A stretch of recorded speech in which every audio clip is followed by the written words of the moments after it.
नमस्कार मित्रांनो शेतकऱ्यांसाठी एक मोठी आनंदाची बातमी आहे.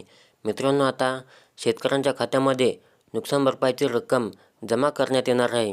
तर मित्रांनो, आता यासाठी कोणते शेतकरी पात्र आहेत, कोणत्या जिल्ह्यामध्ये हा निधी शेतकऱ्यांना मिळणार आहे, याची संपूर्ण माहिती आज आपण या व्हिडिओमध्ये पाहणार आहोत.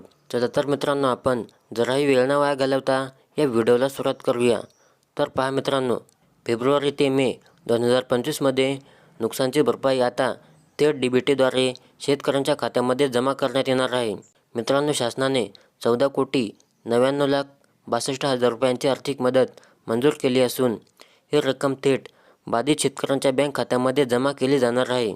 तर पहा मित्रांनो, फेब्रुवारी ते मे 2025 या कालावधीमध्ये विशेषतः एप्रिल आणि मे या महिन्यात जिल्ह्यात अवकाळी पाऊस आणि गारपिटीमुळे झालेल्या शेती पिकांच्या नुकसानीसाठी शासनाने धुळे जिल्ह्यातील शेतकऱ्यांसाठी मोठा दिलासा दिला आहे.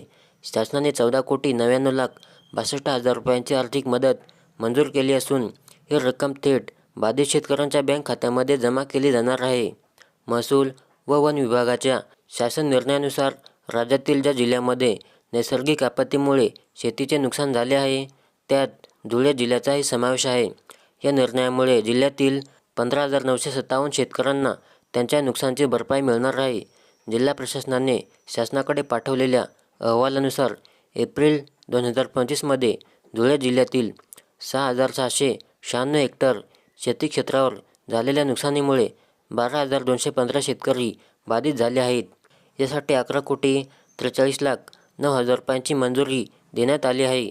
त्याचप्रमाणे मे 2025मध्ये हेक्टर क्षेत्रातील 3,742 शेतकऱ्यांना नुकसान भरपाईच्या स्वरूपामध्ये 3,56,53,00,000 रुपये वितरित करण्यात येणार आहेत. एकूण 8,000 हेक्टरहून अधिक क्षेत्रातील 15,957 शेतकऱ्यांना 14,29,00,000 रुपयाची मदत मिळणार आहे. DBTद्वारे मदत निधी थेट बँक खात्यामध्ये जमा होणार आहे. जिल्हा प्रशासनाने शासनाकडे पाठवलेल्या अहवालानुसार एप्रिल आणि मे 2025मध्ये मोठे नुकसान झाले होते. एप्रिलमधील नुकसान 6,000 हेक्टर क्षेत्रावर झालेल्या नुकसानीमुळे 12,000 शेतकरी बाधित झाले होते. यासाठी 11,43,09,00,000 रुपयांची मदत मंजूर केली आहे. मेमधील नुकसान 1,000 हेक्टरवरील क्षेत्रावरील 3,500 शेतकऱ्यांना फटका बसला होता. त्याच्यासाठी 3,56,00,000 रुपयांची मदत निधी वितरित केली जाणार आहे. एकूण 8,000 हेक्टरवरून अधिक क्षेत्रावरील नुकसानीची भरपाई DBT प्रणालीद्वारे थेट लाभार्थ्यांच्या बँक खात्यामध्ये रक्कम जमा केली जाईल. यामुळे मदत वितरणात पूर्णपणे पारदर्शकता राखली जाईल, असे शासनाचे स्पष्ट केले आहे.